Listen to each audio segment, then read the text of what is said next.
दोस्तों, इस प्रकृति में 84 लाख योनि विद्यमान है, जिसमें भूत, प्रेत, पिशाच, निशाचर इत्यादि की भी गणना आती है। दोस्तों, भूत प्रेत की कुल 12 प्रजातियां होती हैं, जिसमें छलावा भूत, जिन, ब्रह्म राक्षस और ब्रह्म दैत्य ये सबसे ज्यादा शक्तिशाली और खूंखार होते हैं। लेकिन दोस्तों, मनुष्य के सामने ये सब मदारी के बंदर के समान है। मनुष्य चाहे तो मदारी के बंदर के समान इसको नाच नचा सकते हैं, इनकी ऐसी तैसी कर सकते हैं, लेकिन यह हमारा बड़प्पन है। हम इन्हें भूत प्रेतों को कुछ नहीं कहते। तो आज की वीडियो बहुत ही इंटरेस्टिंग, बहुत ही ज्ञान भरी और बहुत ही ज्यादा रोचक है। इसलिए सभी लोगों से प्रार्थना है, आज की इस वीडियो को आप लोगों को ध्यान से देखना है, जरा सा भी मिस नहीं करना है, क्योंकि आज की यह वीडियो देखने के बाद आप भूत प्रेत से नहीं डरेंगे, बल्कि भूत प्रेत आपसे डरना शुरू कर देंगे। तो चलिए, इस वीडियो को आप लोगों को ध्यान से देखना है। दोस्तों, आज की इस वीडियो में मैं आप लोगों को ऐसी जड़ और चमत्कारिक वस्तु के बारे में बताऊंगा जिससे भूत प्रेत बहुत ही ज्यादा डरते हैं और इसे देख करके थर थर कांपते हैं, बहुत ही ज्यादा डरने लगते हैं। और इतना ही नहीं, इन वस्तुओं से, जो मैं वस्तु बताऊंगा, इन वस्तुओं से तांत्रिक, मांत्रिक और ज्ञानी जन भूत प्रेतों को दंड देते हैं और बंधन में बांध करके कहीं पर गाड़ भी देते हैं। तो दोस्तों, मनुष्य जो है 5 तत्वों के भौतिक शरीर में विद्यमान है। मनुष्य का जो शरीर है दोस्तों 5 तत्वों से बना हुआ है और 3 तत्वों से भूत बना होता है। दोस्तों, जो भूत प्रेत है ये 3 तत्वों से बना होता है। तो दोस्तों, मनुष्य मरने के बाद सर्वप्रथम प्रेत योनि में जाता है और प्रेत योनि का मोक्षीकरण जब होता है तो वह पितृलोक जाकर के पितृ रूप धारण करता है। इसके बाद ही आत्मा को सदगति और दुर्गति प्राप्त होती है। तो दोस्तों, जब भूत 3 तत्व से बना है और आप 5 तत्वों से बने हैं, दोस्तों कहीं ना कहीं वो हमसे 2 तत्वों से कम हैं, तो हमें उनसे डरना नहीं चाहिए, बल्कि उन्हें हमसे डरना चाहिए। दोस्तों, मैं आप लोगों को इसलिए गुप्त बात भी बता दे रहा हूं कि कितने तत्वों का बना है, ये क्या होता है, ताकि ये बेसिक जानकारी आपको रहे। ये सब इसलिए बता देता हूं ताकि बेसिक नॉलेज आपको आगे जीवन में काम आएगी। एक बार की बात है, इंद्रदेव ने बृहस्पति देव से पूछा कि हे गुरुदेव, मनुष्य किस प्रकार इन दुष्ट भूत प्रेत पिशाच जैसी काली शक्तियां से अपने आप को सुरक्षित रखें और अपने आप को इससे अत्यधिक शक्तिशाली बनाएं। और यही प्रश्न माता पार्वती ने भगवान भोलेनाथ जी से भी किया कि हे भोलेनाथ, हे भगवान, हे पति परमेश्वर, मैं आपसे ये जानना चाहती हूं कि साधारण मनुष्य किस प्रकार से भूत प्रेत को अपने बंधन में बांध करके रखे, कैसे इनसे बच सके, कैसे इन पे काबू पा सके। तो भगवान भोलेनाथ ने माता पार्वती को जो उपदेश दिया था, भूत प्रेत के संबंध में जो ज्ञान दिया था, वही ज्ञान आप सभी दर्शकों के बीच में मैं साझा करने जा रहा हूं। वीडियो को ध्यान से देखिएगा, जानकारी को ध्यान से ग्रहण करिएगा, क्योंकि दोस्तों, ज्ञानी व्यक्ति हमेशा ज्ञान को ग्रहण करता है। और देखिए, ज्ञान हमेशा काम आता है, अभी नहीं तो आगे चल करके आपके जीवन में बहुत काम आएगा। सर्वप्रथम इस वीडियो के माध्यम से जानते हैं भूत प्रेत लगने के लक्षण कैसे पता करें कि व्यक्ति को भूत प्रेत लगा है। तो इसके निम्न प्रकार के लक्षण हैं। जब अकारण ही मन उदास होने लगे और व्याकुल होने लगे तो भूत प्रेत का लक्षण होता है। मनोस्थिति असामान्य हो जाए, मनोस्थिति अगर असामान्य हो जाए तो ये भी भूत प्रेत लगने के लक्षण होते हैं। सिर अक्सर दोस्तों जिसे भूत प्रेत लगा होता है उनका भारी भारी लगने लगता है। शरीर पर बहुत ही ज्यादा बोझ का अभाव होता है, आभास होने लगता है, शरीर में बहुत ही ज्यादा ऐंठन होने लगती है। और उनके नेत्र जो होते हैं, जिन्हें भूत प्रेत बाधा ग्रसित होती है, उनके नेत्र एकदम से लाल पड़ जाते हैं। भोजन अत्यधिक करने लगते हैं, या फिर भोजन करे तो ना के बराबर भोजन करते हैं और पागल जैसी हरकत करने लगते हैं। व्यर्थ में बड़बड़ाना शुरू कर देते हैं और सोते समय उठ करके चलना शुरू कर देते हैं। नींद में चलना शुरू कर देते हैं। हमेशा भय का आभास होना शुरू हो जाता है। ये सब ऊपरी बाधा के लक्षण हैं। कई लोगों को दोस्तों भूत प्रेत लगने पर अत्यधिक प्यास का अनुभव होता है। आपने देखा होगा, जिन्हें भूत प्रेत लगा होता है वो अत्यधिक पानी मांगते हैं, अत्यधिक पानी पीने की कोशिश करते हैं, खूब ढेर सारा पानी भी पी लेते हैं। गला बहुत ही ज्यादा सूखता है, क्योंकि दोस्तों भूत प्रेत अतृप्त आत्मा होती है और इन्हें जो देवगढ़ है, इन्हें पानी से वंचित रखा गया है। इसलिए इस प्रकार के दंड को भोगता हुआ जब किसी को अकारण पकड़ ले तो जल की कामना करते हैं। अब पता करते हैं कि कैसे पता करें कि वास्तव में भूत प्रेत लगा है। इनके हम 3 लक्षण बता रहे हैं। दोस्तों, ये हमारे सन्यासी गुरु और हमारा खुद का अनुभव है, सो इस जानकारी को ध्यान से ग्रहण करिए। दोस्तों, अगर किसी को भूत प्रेत बाधा लगा हो और अगर आप नाड़ी को उनकी छू करके देखेंगे, क्योंकि हमारी 3 प्रकार की मुख्य नाड़ी कही गई हैं, ईढ़ा, पिंगला और सुषुम्ना। वैसे तो 72 नाड़ी हैं मनुष्य के शरीर में, लेकिन 3 नाड़ी मुख्य हैं, ईढ़ा, पिंगला और सुषुम्ना। आप कोई भी नाड़ी को छू करके देखें दोस्तों, बिल्कुल ही धीमी गति से चलेगी, ना के बराबर चलेगी। नाड़ी एकदम दब जाती है, तो इससे आप पता कर सकते हैं कि व्यक्ति को भूत प्रेत ने पकड़ा है, भूत से ग्रसित है। दूसरा लक्षण है, अगर जिसे भूत प्रेत लगा हो उनके नेत्रों पर एकटक अगर आप देखते हैं, बिल्कुल ही त्राटक के जैसे देखते हैं, एकटक लगा करके देखते हैं, तो आपको घूरेगा और अपने होने का एहसास स्वतः ही बता डालता है। ये हमने कई पेशेंट पर भी देखा है। इसका तीसरा लक्षण है दोस्तों, पसीना इतना ज्यादा निकलने लगता है जिसकी आपने कल्पना भी नहीं की होगी। जो भूत प्रेत से ग्रसित होता है उनके शरीर से दुर्गंध युक्त पसीना निकलना शुरू हो जाता है। तो आइए इससे बचने का उपाय जानते हैं जो माता पार्वती को भगवान भोलेनाथ ने बताया है। साथ ही साथ 2 से 3 जानकारी मुझे गुरुओं से जो प्राप्त है वो जानकारी भी बता डालूंगा। सो ध्यान से सुनो।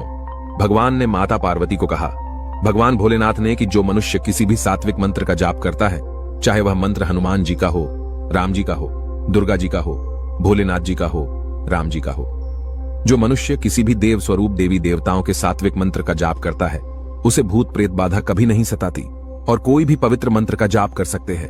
उससे हे पार्वती वह मनुष्य सुरक्षित रहता है, क्योंकि मंत्र की ऊर्जा प्रबल होती है।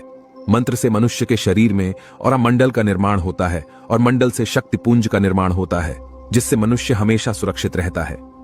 भूत प्रेत से बचने का दूसरा उपाय सुनिए दोस्तों। भूत प्रेत भगाने के लिए भूतनाशक औषधि आती है।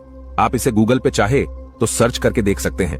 भूत प्रेत भगाने के लिए भूतनाशक बहुत प्रकार की औषधि आती है, जिसे जलाकर के अगर किसी को भूत प्रेत बाधा लगी हो या ग्रसित हो, उन्हें अगर जला करके इसका धुआं सुंघा दिया जाए तो बिल्कुल ही तत्काल छोड़ करके भाग जाते हैं। अब तीसरा लक्षण सुनिए जो माता पार्वती को भगवान भोलेनाथ ने बताया है। सभी मनुष्य को इस जानकारी को जरूर धारण करना चाहिए। माता पार्वती से भगवान भोलेनाथ कहते हैं कि हे पार्वती, जो मनुष्य तुलसी की जड़ अपने गले में धारण करता है उसे भूत प्रेत और ऊपरी बाधा नहीं सताती, बल्कि उसे देख करके और भी डरता है, घबराता है। क्योंकि दोस्तों तुलसी की जड़ कोई साधारण जड़ नहीं। तुलसी की जड़ धारण करने से व्यक्ति की ओज और तेज ये बढ़ जाता है, और जिस व्यक्ति की ओज और तेज अर्थात व्यक्ति ओज से और तेज से संपन्न हो, ऐसे व्यक्ति से भूत प्रेत स्वतः ही डरते हैं। और एक रिसर्च के अनुसार 20 फीट के दायरे तक अगर कोई व्यक्ति तुलसी की माला पहने हो और अगर सात्विक हो और अगर वह तुलसी के माला धारण किया है तो 20 फीट के दायरे तक भूत प्रेत या फिर पतित आत्मा नहीं भटकती आने की कोशिश करे तो इसके प्रभाव से वो भस्म हो जाएगी। इसके बाद दोस्तों चौथा उपाय सुनिए जो कि भूत प्रेत भगाने की रामबाण औषधि है। दोस्तों सफेद मदार की जड़, एक संत महात्मा ने हमें बताया कि सफेद मदार की जड़ भूत प्रेत और ऊपरी हवा का काल है। किसी भी प्रकार का भूत प्रेत क्यों ना हो, कितना भी खतरनाक भूत प्रेत क्यों ना हो, कितना भी खूंखार भूत प्रेत क्यों ना हो, अगर व्यक्ति सफेद मदार की जड़ रवि पुष्य नक्षत्र में या फिर गणेश चतुर्थी के दिन धारण कर ले या फिर होली, दीपावली या फिर ग्रहण काल में धारण कर ले तो सभी प्रकार के भूत प्रेत बाधा से वह व्यक्ति बचा रहता है। और ये सब भूत प्रेत उन्हें देख करके डरते हैं। सफेद मदार की जड़ आप अपनी सुरक्षा के लिए ताबीज में डाल करके अवश्य धारण करें। सभी प्रकार की ये बाधा एवं जो घटना उससे आपको बचाएंगे और ये सुरक्षा प्रदान करेंगे। इसके बाद दोस्तों पांचवा जो उपाय है भूत प्रेत से बचने का, ये रामबाण उपाय है।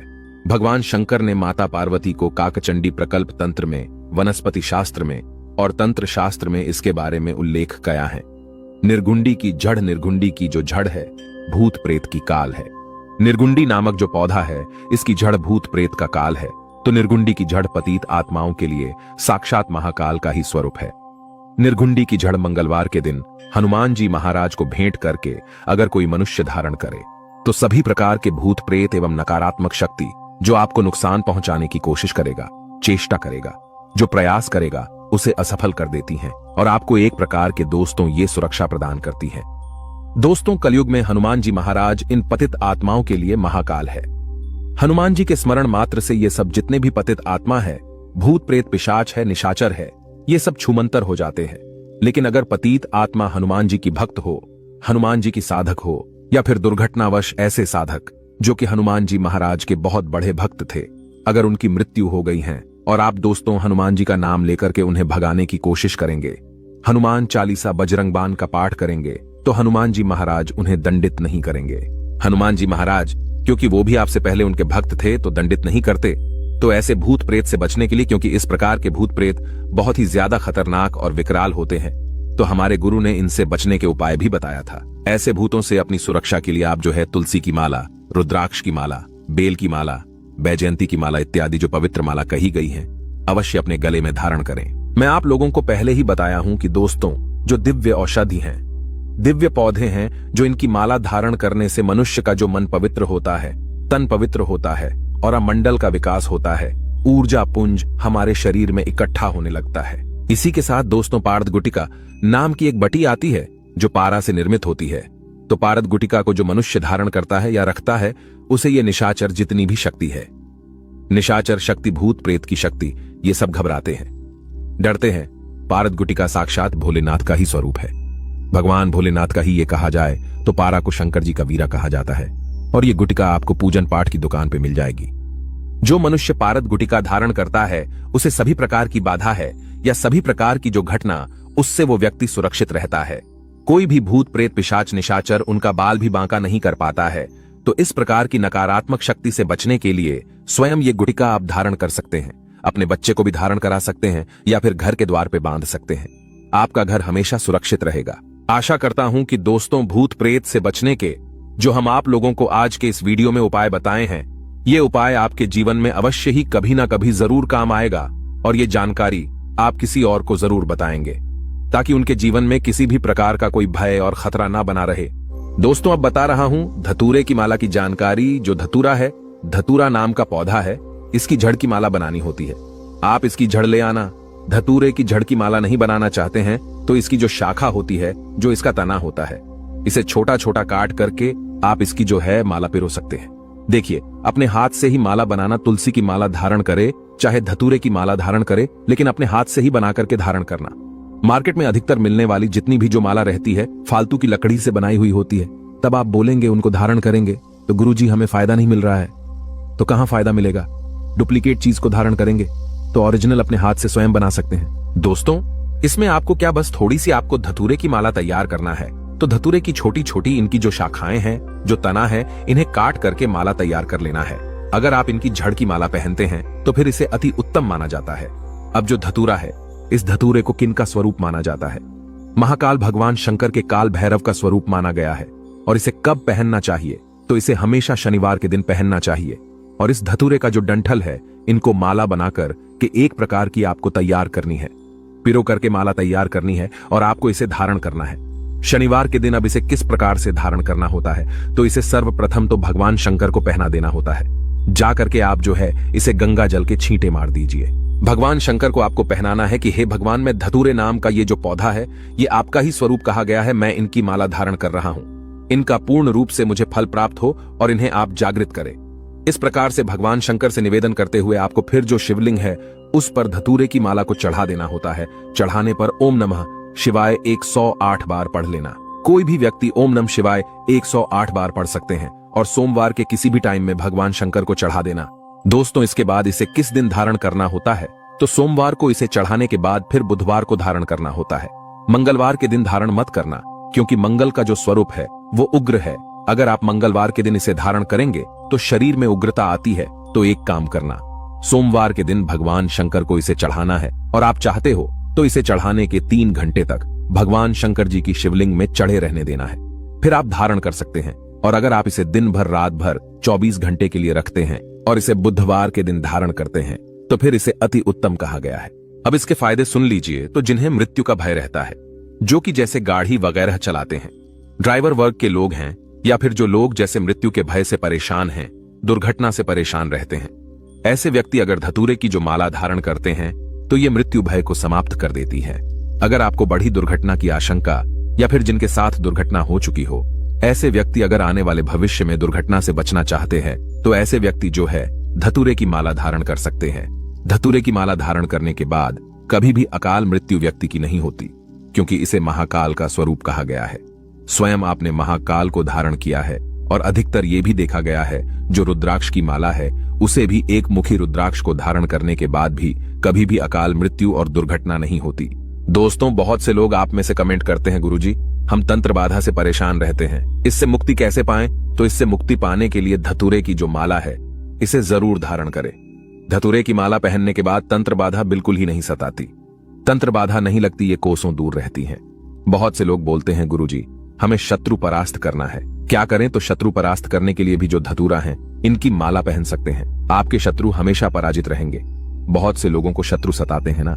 अगर आप चाहते हैं कि आपके शत्रु हमेशा आपसे परास्त होते रहे तो धतूरे की जो जड़ की माला है ये बिल्कुल ही आप धारण करें। राजनीतिक वर्ग से जो लोग जुड़े हैं विजय प्राप्त करना चाहते हैं, ऐसे व्यक्ति भी धतूरे के झड़ की माला धारण करें। धतूरे की माला पहने राजनीतिक क्षेत्र में आपको सफलता मिलेगी। जहां भी आप जाएंगे आपको तरक्की मिलेगी। कभी भी आपको कोई पराजित नहीं कर पाएगा। आप हमेशा अपराजित रहेंगे। दोस्तों, शनि पीढ़ा से जो लोग छुटकारा पाना चाहते हैं, शनि की 7.5 है, अढ़ैया है, पौनी दशा लगी है, पौनी की किसी भी प्रकार की शनि की जो दशा लगी है, आप इनसे छुटकारा पाना चाहते हैं, क्योंकि शनि के कारण ही हमारे जीवन में बर्बादी आती है।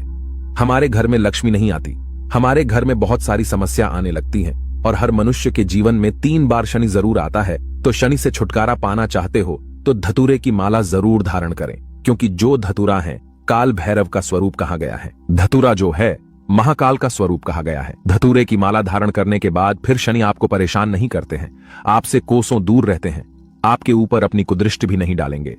कार्य में सफलता प्राप्त करना चाहते हैं, जो व्यक्ति सफल इंसान बनना चाहते हैं, प्रोग्रेस करना चाहते हैं, जो व्यक्ति जल्दी नौकरी प्राप्त करना चाहते हैं, जिनका प्रमोशन नहीं हो रहा है, ऐसे व्यक्ति भी धतूरे की अगर माला पहनते तो कार्य में सफलता मिलती, प्रमोशन होता है।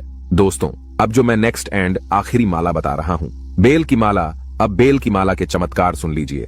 जो बेल है, जैसे माता पार्वती के स्वरूप कहा गया है, इसके अंदर पुराण के अनुसार जो बेल वृक्ष है, माता पार्वती के आंसुओं, माता पार्वती के पसीने से उत्पन्न हुआ है। और धर्मशास्त्र कहते हैं, अगर आप तीर्थों की दर्शन नहीं कर पाते तो समस्त तीर्थ जीतने भी समस्त तीर्थ है।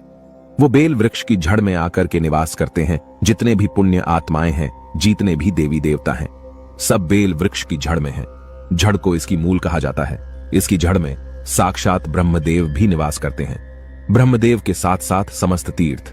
इसका जो मध्य भाग है, इसे भगवान विष्णु जी का स्वरूप कहा गया है। इनके मध्य भाग में भगवान विष्णु जी का वास माना जाता है, तथा जो ऊपरी हिस्सा है, इसमें सदाशिव भगवान शंकर जी वास करते हैं। और बेल की जितनी भी पत्ती हैं, ये सब लक्ष्मी का स्वरूप कहा गया है। दोस्तों, कहीं ना कहीं किसी ना किसी दृष्टि से जो बेल का वृक्ष है, ये पीपल से भी अति उत्तम कहा गया है, क्योंकि समस्त तीर्था इनकी जड़ में आकर के मूल में निवास करते हैं। और साथ ही साथ समस्त देवी देवता बेल के वृक्ष पर ही रहते हैं। और बेल के वृक्ष को स्वयं साक्षात मां लक्ष्मी का स्वरूप कहा गया है। तो बेल के वृक्ष की माला कब पहननी चाहिए? तो इसे सोमवार के दिन पहननी चाहिए। कैसे पहननी चाहिए? तो शिवलिंग पर इसे 24 घंटे के लिए बेल की माला बनाएंगे। इसके डंठल की माला तैयार करना होती है।